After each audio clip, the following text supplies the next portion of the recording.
Hello, screenwriters. We are back for another episode of Five Questions with a Screenwriter. And the screenwriter we have today is David Steinberg. David, thank you so much for agreeing to do this with me. Just a little quick background. So, back in 2020, me and my friend wrote this pilot, and just a shot in the dark. I sent David a DM on Twitter asking him, if he wouldn't mind reading it, and he said yes, and it was just amazing the feedback I got on the screenplay. So I was like, when I started this show, I was like, you know what? I hope I could get him back on to talk with me. And so yes, I know you're like very, very you're like a big advocate of helping screenwriters out there. So thank you so much Yeah, for you're welcome. for coming on board and having this conversation with me. Yeah, you're welcome. Don't send me your screenplay though. People listening to this now, you got to ask first. But I do have, we have a meetup. If you live in Los Angeles, we do about once a month an in-person meetup in Santa Monica that a lot of writers meet other writers. It's a great way when you're trying to network to do that. So, and we also have a lot of different programs that I do for like people trying to break into the business. So, whatever I can do to help. All right, okay, let's get started with the questions. Okay, so what are three screenplays every new writer should read, in your opinion?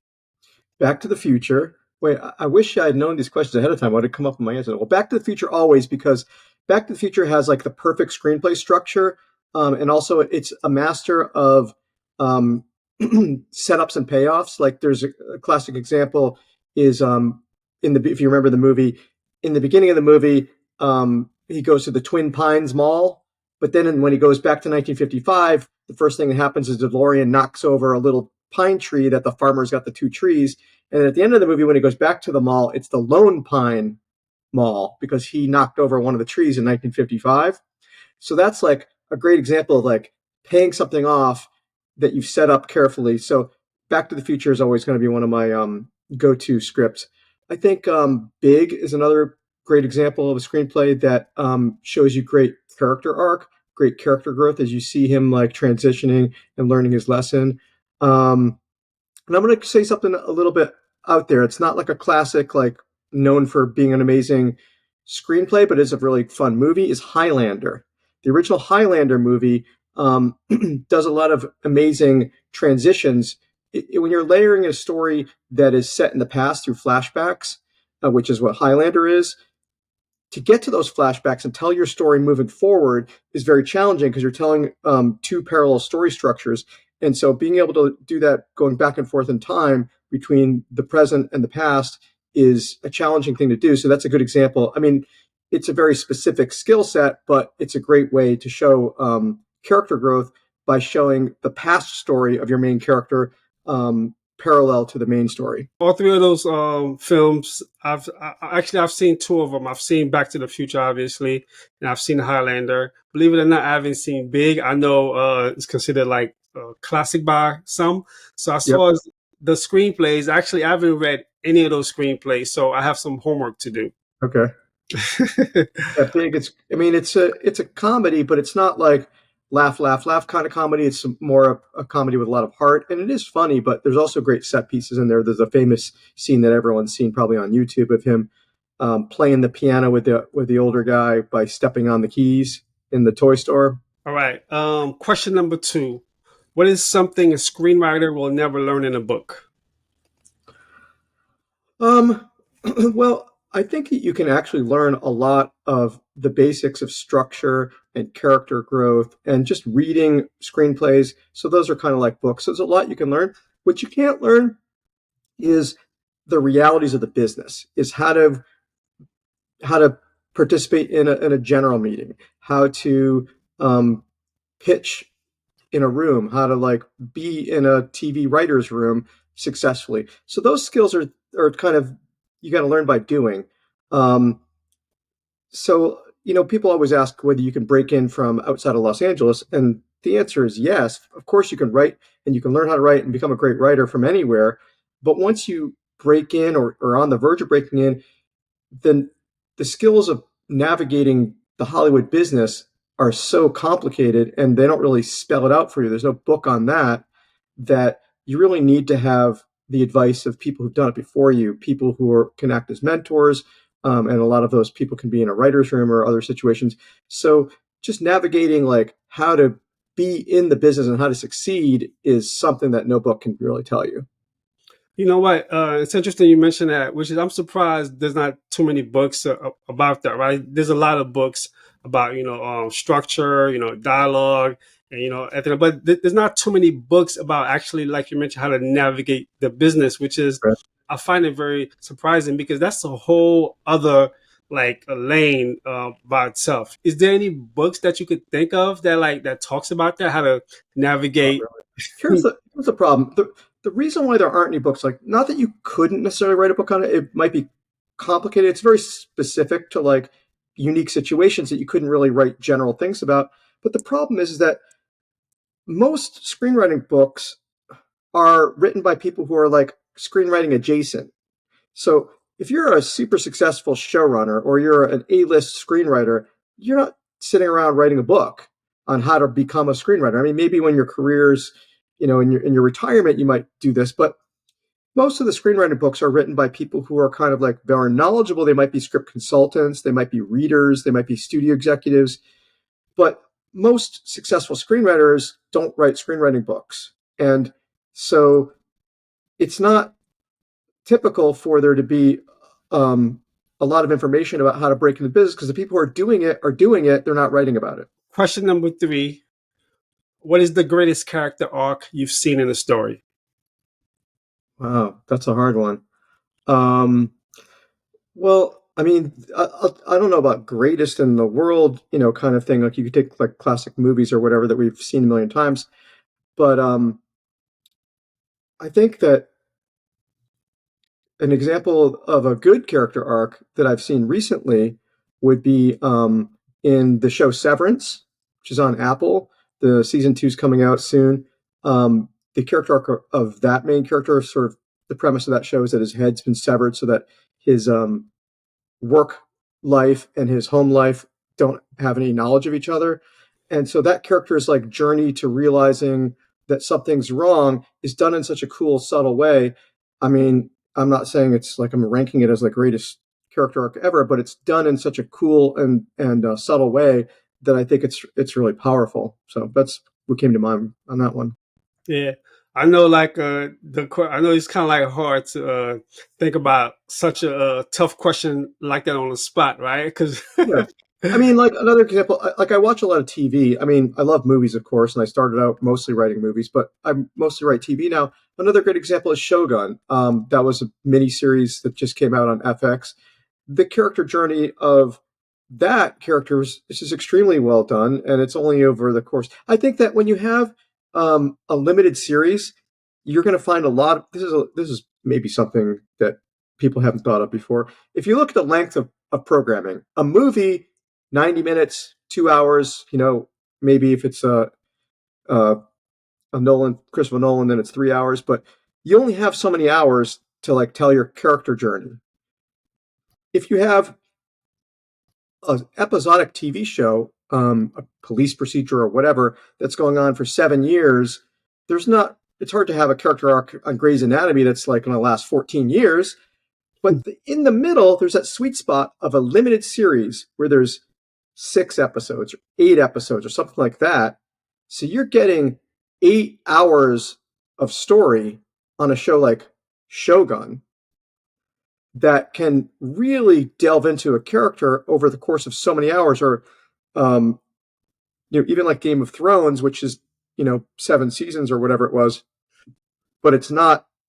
There's only so many episodes per season, so that kind of length allows you to really dig deep into a character and have a really cool character arc without it being so many episodes that it's impossible to have a little teeny piece of growth over 150 episodes. That's why The Simpsons doesn't have any character arcs, because they're the same every week. So movies, I mean, of course, there's great movies with great character arcs, but there's only so much programming to tell the story, whereas those kind of limited series do it really well because they have more time to tell the story. you know what, you just gave me something to think about. Maybe I should rephrase this question the next time I ask it, like a separate uh, TV character arc and film character arc. So All right, you've given me something to think about. So I want to go back real quick about Severance, right? Yeah. It feels like season two is taking forever. I remember when I first saw the first few episodes. I'm watching it. I'm like, oh, this is like very interesting. And then, of course, at the end, I'm not going to give any spoilers away. But would you say, have you ever seen like a story like that on TV? It was just so different, and I'm curious. Well, I think that the cool thing about it, it's got a really big idea behind it. So because it's so high concept, which is not as typical for TV, usually you'd see a big high concept sci-fi idea like that in a movie.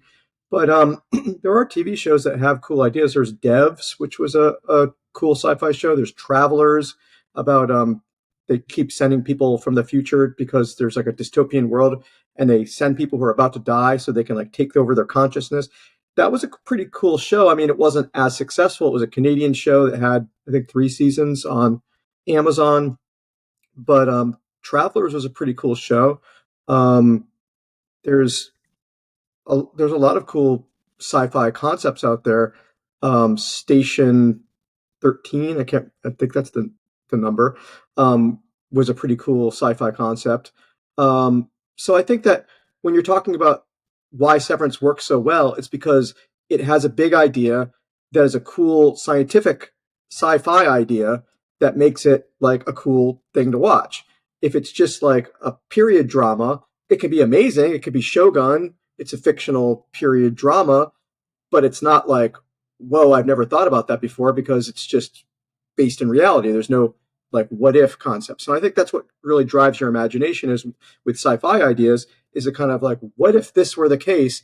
And that kind of makes you excited to find out what happens in the show because of the big idea.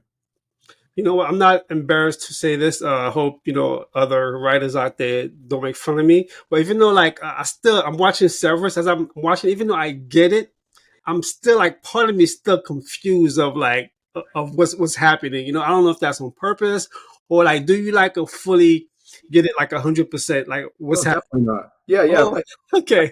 I think that's part of the show is that you're supposed to be like, I don't really know what's going on. They're like teasing you with enough information that you want to know what happens next, but they're not giving you the answers. And that's a problem a lot of times when you're in development at a network. The network is like, you have to tell them the answer because otherwise people won't stick around. A lot of times at Netflix, they'll say like, you have to like just tell them the answer right in the beginning, otherwise they'll just turn it off. And so it doesn't allow you to build any suspense because they're so afraid, especially on streamers, of people turning the channel, so to speak, that you kind of give it away too soon.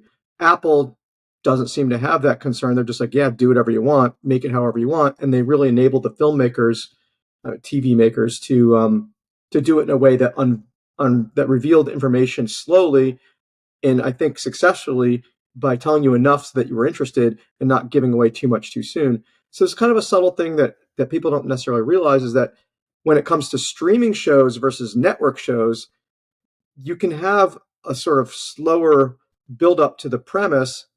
Or I'll give an example versus a movie. You go see a movie, you're stuck in that theater. You bought your ticket, you're almost never going to walk out and leave and get your money back. You could. If you leave a movie in the middle and say, I didn't like this, I want my money back, they'll give it to you. But no one does that because you've already paid for parking, you got your popcorn, you're sitting there. Mhm. So if there's a movie that's being released in a theater, they can give you that information whenever they want because they know you're there. It can be a slow build. If you look at movies like what no, I'm drawing a blank. Um, what's the one where I see dead people? You know the Oh, The Sixth Sense. yeah, Sixth Sense, right, right, right, of course. I had a brain freeze. I couldn't remember the name. The Sixth Sense. You remember that movie as him saying like, "I see dead people," but when you do an experiment, ask people like, at what point in the movie does he say, "I see dead people"? Like first 30 minutes, first hour, hour and a half, and people say, like, "Oh, he says it like right away, like first act, right?" He doesn't say that until like an hour and a half into the movie, Hmm. and you're like, if you see that movie again, you're like, "Oh my god, this is so incredibly slow." Because the premise is not revealed until towards the end, but it's a slow build and the storytelling there is well done because they know you're in the theater, you're going to wait and find out what happened because you're hooked. In TV, especially at the other extreme, is streaming like Netflix or whatever, where if you don't like it after 30 seconds, you just turn it to something else. You didn't pay for it.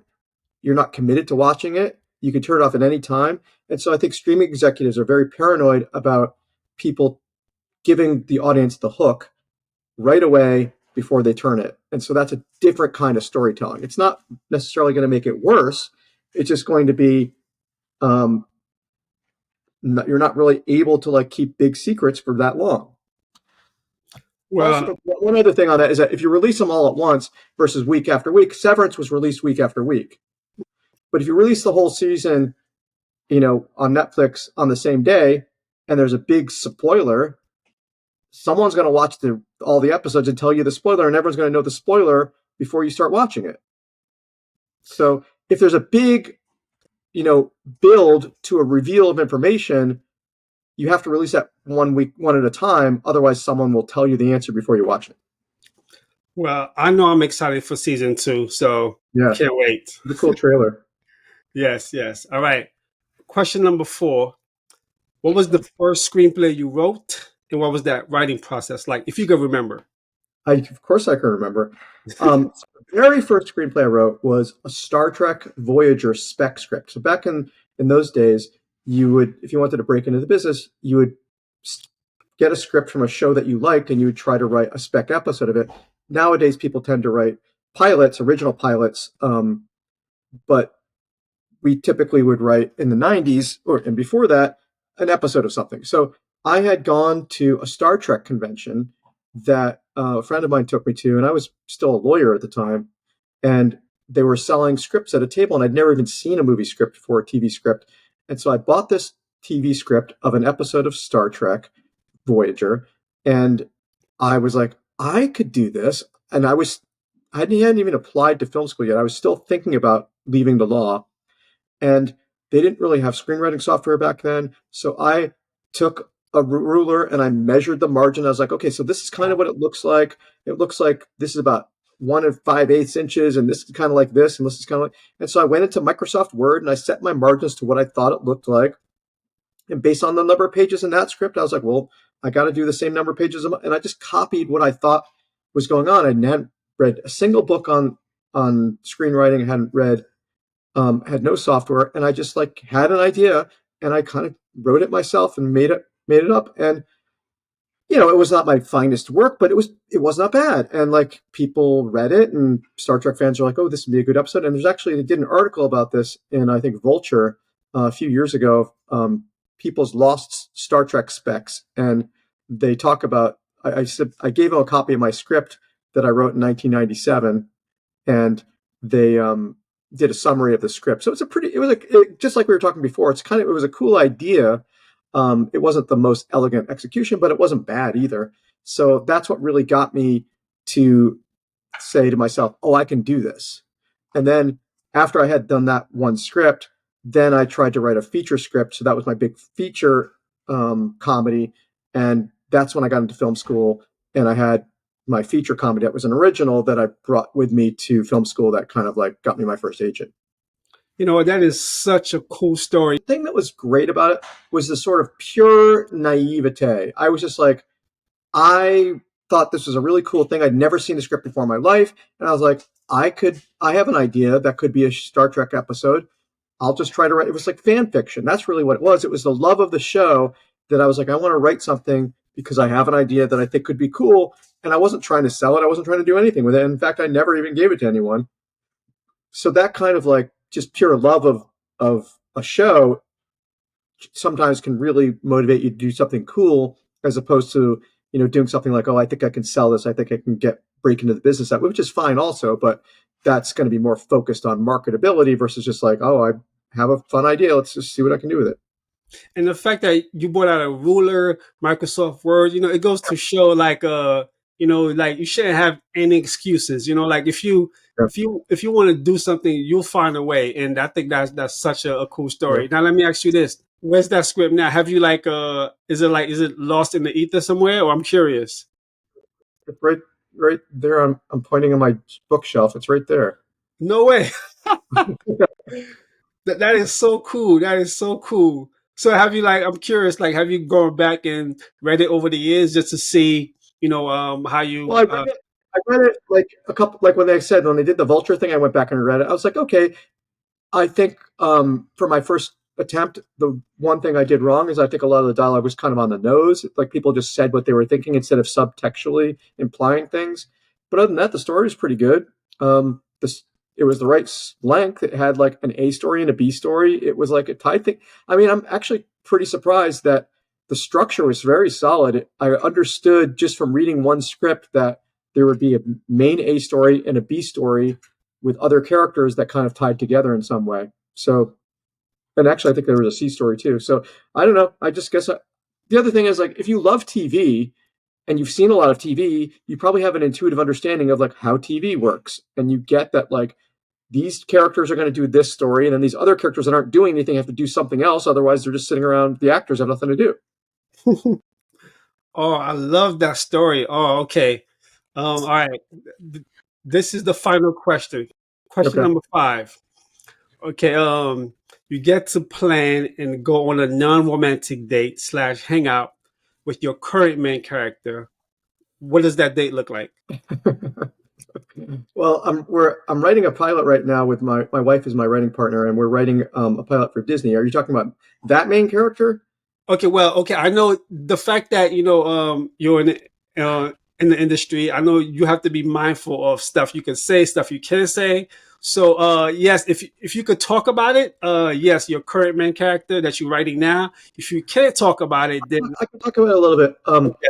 I won't go into specifics, but one thing that we do a lot that we really love in our main characters is having clever con artists. If you've seen our show No Good Nick on Netflix, it's about a teenage con artist who comes in and like pretends to be a family member in order to get revenge on this family.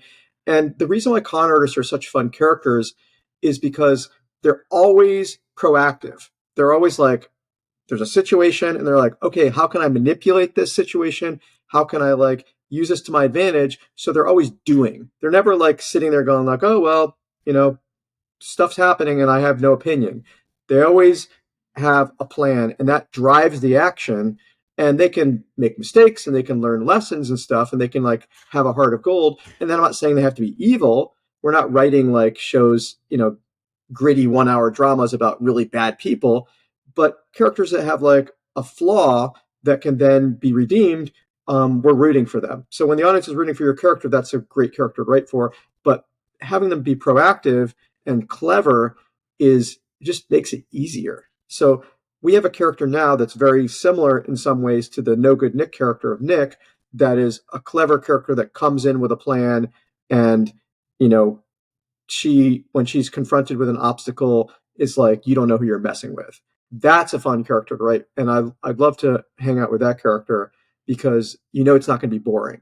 If you have a character who's depressed 30-year-old who's like, you know, beaten down by life, I don't know. I don't want to spend time with that character in real life. I know plenty of people like that I don't want to spend time with. I don't need to spend time with them in my fictional world either. So those are not, I mean, people can do that and make really cool, gritty dramas about that, but that's not for me. I like characters who are like, I'm going to, you know, dive into the situation and come up with a plan, and it could fail, but I'm just going to try something else. So, what would you guys do? Like, if you had a date to hang out with this character? Well, that's the great thing is I wouldn't have to do anything because they would already have the plan. Oh, okay. They'd be like, all right, here's what I think we should do. We're gonna like, hit the promenade. I don't know. We'll probably rob a bank or something. Nice. Okay. Well, I can't wait to learn more about this character. All right. This has been 5 questions with screenwriter David Steinberg. David, thank you so much. I do want to ask you, are you writing anything at the moment that you Well, can talk about? like I mentioned, we have this project at Disney that we don't know if it's going to happen or not. We also have a project at Hallmark that we're writing and is in development that I can't really talk about. Always writing something, and like think that you have to have a bunch of things going on. Otherwise, you never know what the odds are so slim on any one of them. So we're writing a spec script for a film. We have a thing that a film project that we're trying to get an actor on. And then there's a TV pitch. There's probably like 10 things, but the main two ones are the Disney one and the Hallmark. Nice. All right. And then what's a recent TV show or film you've seen that you would recommend to our viewers? Oh, okay. Let's see.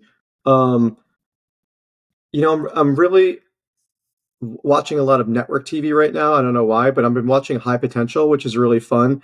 It's just a sort of mainstream um, network procedural about this woman who's super genius, and she's like becomes a consultant for the police, and they solve crimes together. She's a pretty fun character, and I like the police procedurals because I think they're when you don't like have to be committed to the show and you can just watch them out of order. It's like old fashioned TV. You can watch any episode. You don't have to remember what happened last time. It's just easy viewing. That's kind of I'll do a lot of TV watching while I'm exercising, so I've been watching that a lot because it's just it's easy and fun.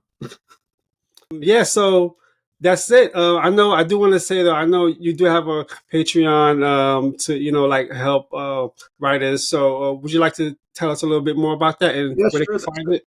So the Patreon, it's Patreon, Patreon.com, and then slash my name, David H. Steinberg.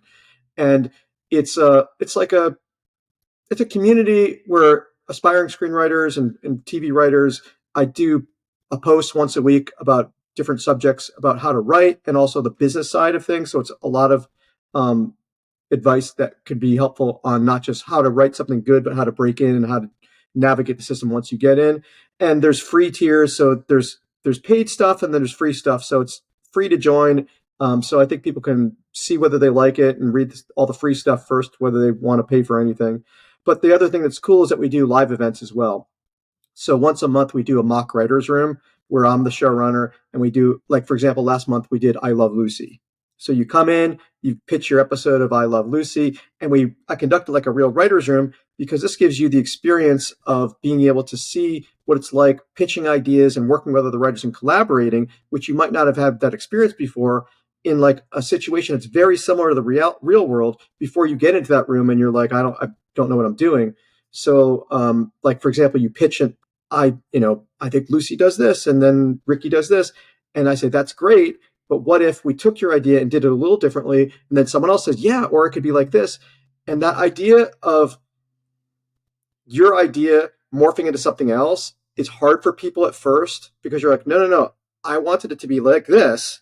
Because when you're writing by yourself, your idea is your idea, and no one messes with it. But then when you get into a writer's room and people are using your idea to get to somewhere else, it's just really weird at first because you're like, what's going on? Why are they taking my idea and changing it? But the whole point is you're trying to be helpful. And when you pitch ideas that become something else, that's a very valuable person to have in a room. And then you get promoted and you become successful and you get a lot of money and you're happy. If you just say, no, my thing is my thing, then no one wants to work with you and you die miserable and alone and starving. So we do this mock writers room, which is a really fun thing about once a month. And we have other live events. But anyways, that's what my Patreon is. You can check it out and see if you like it. No pressure. Okay, I'll definitely put a link below. And I do have to say though, during the pandemic, I remember a friend of mine. We actually started a mock writers room, and it was one of the best experiences I've had as a writer because I come from writing features, right? And then so it was like my first time working, writing a pilot. It was just so cool to see how actually we like pitch, and it was just like such an amazing experience. So if you're a Yeah. writer out there, whether you write features or not, especially if you want to be a TV writer, I would definitely encourage you get yourself in the mock writers room. It is so valuable. And Yeah. And like even one of the small things that we do, like it's not obvious how to even pitch. Like when people pitch, a lot of times the writers will come in and say, okay, here's the story. It starts like this, and then this happens, and then this happens, and then this happens. And I'm like, stop. No one cares what happens on beat 4, 5, and 6. Tell me the beginning of your idea and tell me what happens in the end. We'll see if we like that, then we'll fill in the middle. But that you don't pitch like a movie, you pitch beginning to end. But a TV pitch, you're going to tell me what happens in the beginning, that gets me interested, and then how does it resolve? What are the twists? We don't have to worry about the middle unless we're all, agreeing on that's the show. So it's something that's not obvious, and that's why being in a room with other writers and someone who's experienced as a showrunner that can tell you what it's like is a valuable experience. So that when you're in a real room, you know what you're doing. For sure. And then speaking of TV writing, right, I have to say, so as I mentioned before, I started writing features. So I wanted to get into TV writing. I remember I took a class, and then around the time where I took the class is when I started writing my first TV pilot, which is the pilot that I let you read. And I'm telling you, at first I was nervous. I figured, I don't know how to write for TV, but when I got your notes, I was like, okay, maybe I know what I'm doing. So yeah, so thank you so much for taking Right? the time to read the pilot. And then I want to thank you again for coming on board and sharing your wisdom with the screenwriters out there. And yeah, so is there anything else that you want to share with the viewers? No, I mean, I really appreciate being here. It was great.